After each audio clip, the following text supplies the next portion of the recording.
Hello students, welcome to our YouTube channel. मैं सुजाता हमारे YouTube channel में आपका स्वागत करती हूँ। तो हम पढ़ रहे थे पिछले 3 वीडियो में मैंने समास टॉपिक के बारे में पढ़ाया है।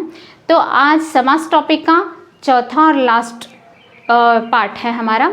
ध्यान से देखिए, वीडियो अच्छा लगा तो लाइक कीजिए, शेयर कीजिए और सब्सक्राइब कीजिए। पिछले 3 वीडियो में हमने समास के बारे में पढ़ा है, मतलब समास की परिभाषा क्या है, समास के प्रकार कौन से हैं और समास के अवयव तत्व कौन से हैं, और समास के प्रकारों के बारे में भी चर्चा की है। 5 प्रकारों के बारे में हमने चर्चा की है। आज का हमारा आखिर का है कौन सा, तो बहुव्रीहि समास। कौन सा है? बहुव्रीहि समास। अब बहुव्रीहि समास किसे कहते हैं? देखिए एक बार, जहाँ पहला पद और दूसरा पद मिलकर किसी तीसरे पद की ओर, मतलब वो तीसरा पद विशेष पद होना चाहिए, तीसरे पद की ओर संकेत करता है, तो वहाँ बहुव्रीहि समास होता है। तो यहाँ देखिए, और दूसरा कंडीशन क्या है, इस समास में दोनों पद गौण होते हैं। अब हम इन दोनों को भी हम उदाहरण के द्वारा समझेंगे। कैसे? उदाहरण में मैंने लिखा है यहाँ पहला उदाहरण गिरिधर। उदाहरण क्या है? गिरिधर। तो गिरिधर मतलब इसको अगर विग्रह करेंगे, ये है हमारा समस्त पद। ये क्या है? हमारा समस्त पद। ये समस्त पद में हमें 2 पद हमें दिखाई दे रहे। कौन से? एक तो गिरि और दूसरा है धर। गिरि मतलब पहाड़, गिरि मतलब पहाड़, और धर मतलब धारण करने वाला, मतलब पहाड़ को धारण करने वाला। आपको पता है श्री कृष्ण की कथा अगर आपने सुनी है तो श्री कृष्ण वहाँ के निवासियों को बचाने के लिए, जहाँ वो रहते थे मथुरा में, उनको वर्षा से बचाने के लिए उन्होंने पहाड़ उठाया था एक ही उंगली में, ना, इसीलिए उनका नाम आया गिरिधर। तो गिरि को धारण करने वाला मतलब कौन? श्री कृष्ण, है ना। तो यहाँ पहला पद ही हमें कंडीशन क्या है, यहाँ जहाँ पहला पद और दूसरा पद दोनों मिलकर किसी तीसरे पद की ओर, అంటే మొదటి పదం ఇంకా రెండో పదం అనేది మూడో పదానికి వైపు ఇండికేట్ చేస్తుందన్నమాట। అలాంటి దాన్ని ఏమంటారంటే बहुव्रीहि समास అని అంటారు। सेकंड कंडीशन यहाँ देखिए, इस समास में दोनों पद गौण हैं। इस समास में दोनों पद गौण। गौण का अर्थ क्या है? तो कम इंपॉर्टेंट। गौण का अर्थ क्या है? कम इंपॉर्टेंट, అంటే అంత అసలు ఇంపార్టెంట్ కాదు ఆ 2 పదాలు కూడా। చూడండి ఎలా। अब गिरि एक पहला पद है और धर एक धारण करने वाला एक दूसरा पद है। इन दोनों पदों का कोई महत्व ही नहीं है, क्योंकि इन दोनों पदों को मिलकर किसी तीसरे पद की ओर संकेत कर रहा है। वो कौन सा है तीसरा पद? आ मूडो पदम अनेदी ఏంటి? कृष्ण। कौन है यहाँ? कृष्ण, है ना। सेकेंड एग्जाम्पल देखेंगे, लंबोदर। क्या है यहाँ? लंबोदर। अब लंबा, ये लंबोदर कैसे बना? लंबा प्लस उदर, क्या हुआ? लंबोदर हुआ। आ प्लस उ क्या हुआ? इज इक्वल टू ओ हुआ, है ना। तो क्या हुआ? लंबोदर ये शब्द बना, मतलब लंबा पहला शब्द है और दूसरा शब्द क्या है? उदर, मतलब पेट, जिसका पेट बहुत लंबा है, उसे क्या कहते हैं? उन्हें। वो कौन है? उन्हें वो कौन है? तो वे हैं गणेश जी। कौन है? गणेश जी, भगवान गणेश। तीसरा एग्जाम्पल देखिए, दशानन। तीसरा एग्जाम्पल क्या है? दशानन। दश, ये भी 2 शब्दों से बना है, दश और ये आनन। दश मतलब 10, क्या है? 10, और आनन मतलब मुख। 10 है आनन जिसके, अर्थात कौन? रावण। कौन? रावण। अब यहाँ एक आपको डाउट आया होगा, मैडम यहाँ 10 है, 10 मतलब 10, है ना, 10 जिसे नंबर कहते हैं। तो ये जो भी नंबर पहला संख्यावाचक विशेषण में आता है वो हम द्विगु समास में लेते हैं ना, फिर ये बहुव्रीहि समास में कैसे आया? 10 आनन, देखो ध्यान से सुनिए, 10 आनन आपके और मेरे नहीं होते हैं, है ना। तो एक विशेष व्यक्ति का ही हो सकता है वो कौन है? रावण है। कौन है? रावण है। तो ये दोनों पद मिलकर यहाँ संख्यावाचक विशेषण होने पर भी, यहाँ సంఖ్యావాచక यहाँ నంబర్ అంటే ఇక్కడ నంబర్ ఉన్నప్పటికీ మనం దాన్ని దేంట్లో వేసుకుంటున్నామంటే बहुव्रीहि समासలో ఎందుకు అంటే ये पहला पद इम्पॉर्टेंट नहीं है और दूसरा पद, दोनों पद भी इम्पॉर्टेंट नहीं है, तो ये दशानन मिलकर किसी तीसरे पद की ओर संकेत कर रहा है, विशेष पद की ओर संकेत कर रहा है। तो इसीलिए हम बहुव्रीहि समास में ये लेंगे उदाहरण। ओके स्टूडेंट्स, आई होप आप सभी को समास का टॉपिक समझ में आया होगा, और कुछ डाउट्स है तो कमेंट्स में भेजिए मुझे, मैं ट्राई करूँगी आपके डाउट्स क्लियर करने के लिए। अब हम देखेंगे आगे समास के कुछ उदाहरण, उसके द्वारा हमारा थोड़ा रिवीजन होगा, प्रैक्टिस होगा ना। चलो अब देखेंगे हम समास के कुछ उदाहरण, ओके, उसके द्वारा हम कुछ प्रैक्टिस करेंगे। उससे पहले मैं आपको एक आपका डाउट थोड़ा क्लियर करना चाहती हूँ। एक डाउट रहता है हमेशा, అంటే మేడం ఈ సమాస్ విగ్రహం అనేది ఇలానే ఎందుకు చేసుకోవాలి, అలా ఎందుకు చేసుకోకూడదు। उसके लिए मैंने एक एग्जाम्पल लिखा है, देखिए क्वेश्चन क्या है। यहाँ एक क्वेश्चन लिखा है, गृह प्रवेश शब्द का समास विग्रह करना है हमें। क्या है क्वेश्चन? गृह प्रवेश शब्द का समास विग्रह करना है, और ऑप्शंस दिए हैं यहाँ, गृह पर प्रवेश, बी ऑप्शन में है गृह और प्रवेश, सी ऑप्शन में है गृह है जो प्रवेश, और डी ऑप्शन में है गृह में प्रवेश। अब आसानी से आप कहेंगे कि मैडम गृह पर అంటే ఇంటి పైన ప్రవేశం ఎలా ఉంటుంది, ఓ సही नहीं होगा ना, అంటే ఇక్కడ కరెక్ట్ మీనింగ్ఫుల్ అనేది విగ్రహం మనకు కనిపించట్లేదు, है ना। तो इसीलिए ये तो रॉन्ग होगा, ये रॉन्ग होगा। गृह और प्रवेश, गृह और प्रवेश ये कैसे होगा, ये भी कोई मीनिंगफुल नहीं है, तो ये भी रॉन्ग होगा। गृह है जो प्रवेश, इसका भी कोई मीनिंग नहीं आ रहा है ना। तो हम किसको सेलेक्ट करेंगे? डी ऑप्शन को राइट करेंगे, है ना, डी ऑप्शन को राइट करेंगे। क्योंकि ఎందుకు దాన్నే సెలెక్ట్ చేసుకున్నాము, ఎందుకంటే అక్కడ మీనింగ్ ఉంది, మనం చదివిన తర్వాత దానికి మీనింగ్ అనేది కనిపిస్తుంది మనకు, इसीलिए हम इस ऑप्शन को हमने राइट किया। तो इसका ऑप्शन राइट आंसर क्या हुआ? डी, है ना। तो आपको एक डाउट क्लियर हुआ होगा कि మేడం ఇలాగే ఎందుకు చేసుకోవాలి, ఇప్పుడు మీరు ఇలా వేరేలాగా మీరు చేసుకున్నారనుకోండి ఈ గృహ ప్రవేశ్ అనే వర్డ్కి, అప్పుడు మీకు ఏమవుతుంది, దానికి మీనింగ్ అనేది రాదు, కరెక్ట్ భావం అనేది మనకు కనిపించదు అక్కడ। అలాంటప్పుడు అలాంటి దాన్ని మనం సెలెక్ట్ చేసుకోము, ఏదైతే మీనింగ్ఫుల్ వర్డ్ మనకు కనిపిస్తుంది ఆ దాన్ని మనం సెలెక్ట్ చేసుకుంటాం, అలాగే మనం విగ్రహం చేసుకోవాలి। तो आपको समझ में आया होगा कि वैसा नहीं करना चाहिए, ऐसा ही क्यों करना चाहिए। ओके, तो चलो अब आगे देखेंगे कुछ उदाहरणों के बारे में। तो पहला उदाहरण हमारा क्या है देखेंगे, पहला उदाहरण है पावन भूमि। अब बताना है हमें यहाँ समास विग्रह क्या है और इसका समास क्या है। ये हमारा सामासिक शब्द जिसे हम समस्त पद भी कहते हैं, దీన్ని మనం సమస్త పద్ అని కూడా అనొచ్చు మనం। समास विग्रह में इसका करना है, मैंने 9 एग्जाम्पल्स मैंने यहाँ लिखा है। इस 9 एग्जाम्पल्स के भी आपको ट्राई करना है कि पहले समास विग्रह क्या है और समास विग्रह के अनुसार समास का नाम बताना है आपको। तो चलिए पहला उदाहरण पावन भूमि, बताइए इसका समास विग्रह हम कैसे करेंगे। गेस किया आपने?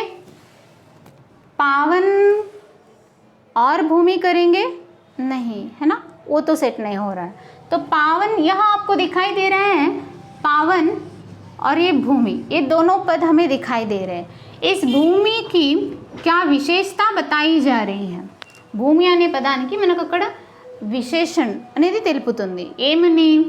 పావన్, పావన్ मतलब पवित्र, पवित्र भूमि అని मीनिंग अక్కడ। तो इसका विग्रह हम कैसे करेंगे?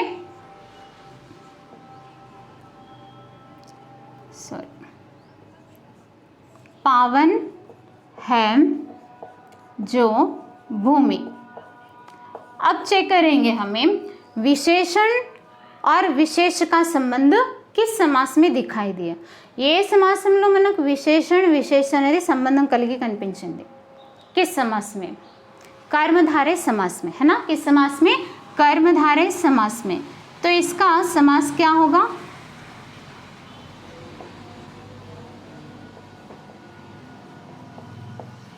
समास होगा कर्मधारय समास। और नेक्स्ट देखिए, नेक्स्ट एग्जाम्पल पेड़ पौधे। इसका विग्रह हम कैसे करेंगे? पेड़ और पौधे। कैसे करेंगे? पेड़ और पौधे। अब बताइए समास का नाम। हाँ सॉरी, और पेड़ और पौधे। अब और शब्द हमें किस में दिखाई देता है विग्रह करते समय? बताइए। और అనేది పదం మనకు దేంట్లో కనిపిస్తుంది? ద్వంద్వ समास, है ना। किसमें? द्वंद्व समास।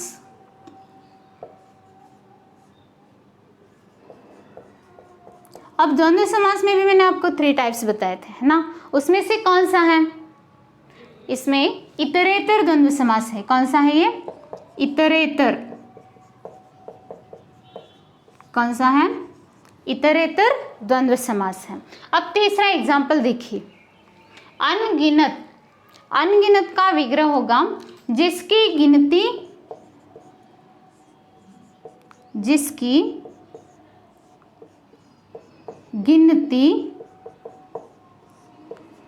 नहीं हो सकती।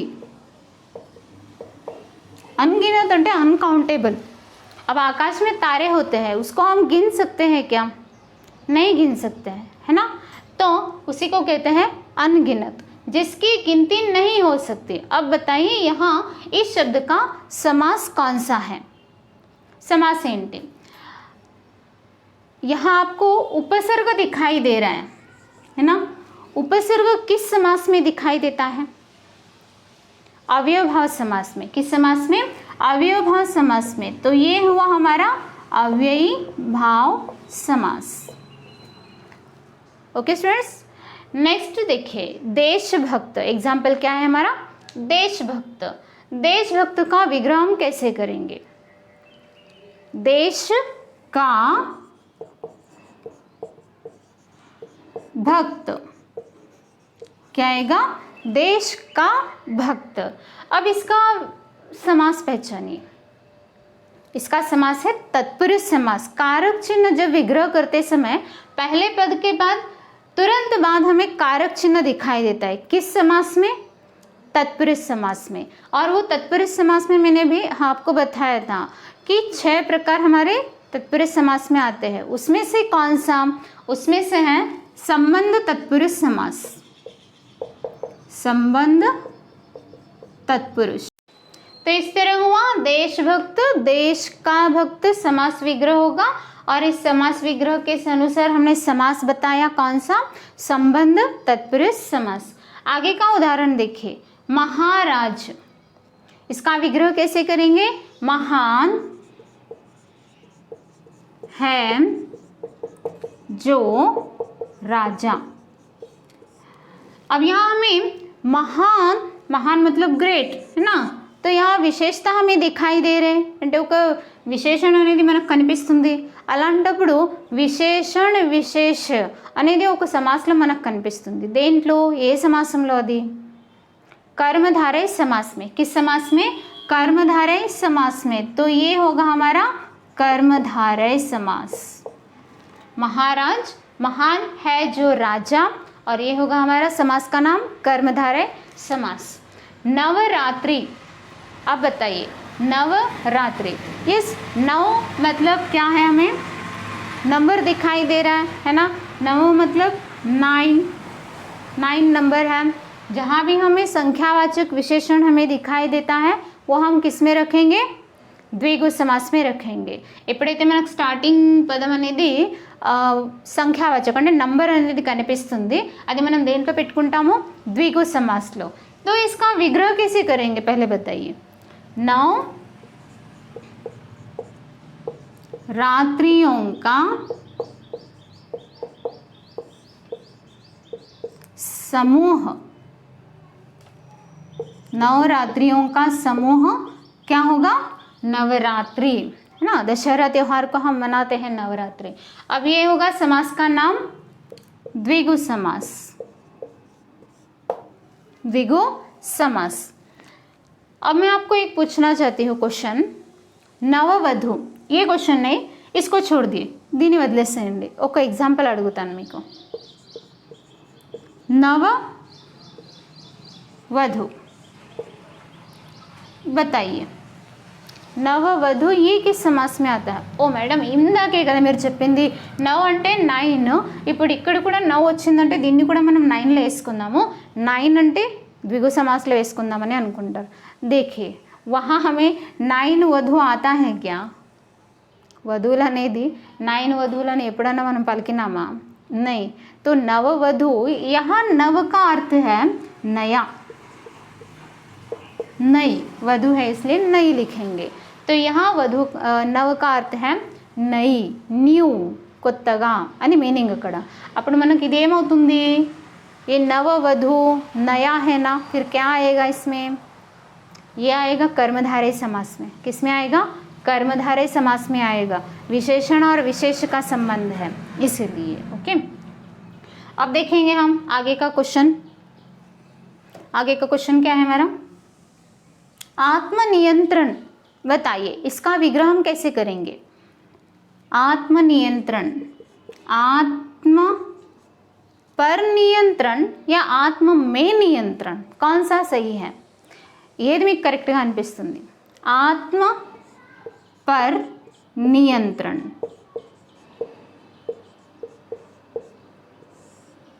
अब यहाँ भी हमें पहले पद के बाद तुरंत बाद हमें क्या दिखाई दे रहा है? వెంటనే ఏం కనిపిస్తుంది? कारक चिन्ह, विभक्ति అనేది కనిపిస్తుంది। तो कारक चिन्ह है तो हम तत्पुरुष समास में डालेंगे। और तत्पुरुष समास में भी कौन सा तत्पुरुष समास? अधिकरण तत्पुरुष समास। कौन सा आएगा? अधिकरण तत्पुरुष समास आएगा। नेक्स्ट एग्जाम्पल देखिए, यहाँ आगे का एग्जाम्पल क्या है? मुरलीधर। क्या है? मुरलीधर అంటే మురళిని ధరించిన వాడు। क्या लिखेंगे इसका विग्रह बताइए? मुरली को धारण करने वाला। कौन है मुरली को धारण करने वाला? हम किससे कहते हैं? कृष्ण को कहते हैं, है ना। अर्थात कौन आएगा यहाँ? कृष्ण। फिर पहला पद मुरली और धर, धारण करने वाला, ये दोनों पद मिलकर किसी तीसरे पद की ओर संकेत कर रहा है। तो कौन सा वो अभी हमने पढ़ा है, इपड़े మనం చదువుకున్నాం దేంట్లో, అది बहुव्रीहि समास। तो इसका समास क्या होगा? बहुव्रीहि समास। आगे का लास्ट का एग्जाम्पल देखेंगे हम, कुसुम कोमल। बताइए कुसुम कोमल का विग्रह क्या आएगा और समास कैसे आएगा? तो कुसुम कोमल का विग्रह हमें, ओके देखिए, अब यहाँ कोमल फूल की तरह कोमल है बता रहे हैं हम। क्या? फूल की तरह అంటే ఆ పూలాగా చాలా అందంగా, సాఫ్ట్గా, మృదువుగా అని చెప్తున్నారు అక్కడ। అంటే ఇక్కడ కంపారిజన్ జరుగుతుంది, ఇక్కడ కంపారిజన్ జరుగుతుంది అంటే దేంట్లో? कर्मधारय समास। उपमा उपमेय का संबंध होता है, किसमें होता है? कर्मधारय समास। अब यहाँ इसका विग्रह कैसे करेंगे बताइए? कुसुम मतलब क्या? कुसुम का अर्थ है फूल। कुसुम का अर्थ क्या है? फूल। कुसुम के समान कोमल, तो ये आएगा हमारा किसमें? कर्मधारय समास में।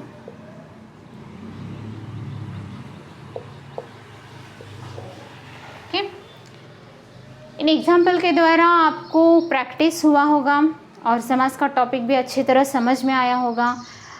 ఇంకా ఏమైనా మళ్ళీ ఇంకొకసారి చూసినారనుకోండి, ఇంకా ఏమైనా డౌట్స్ ఉన్నా కూడా క్లియర్ అయిపోతుంది.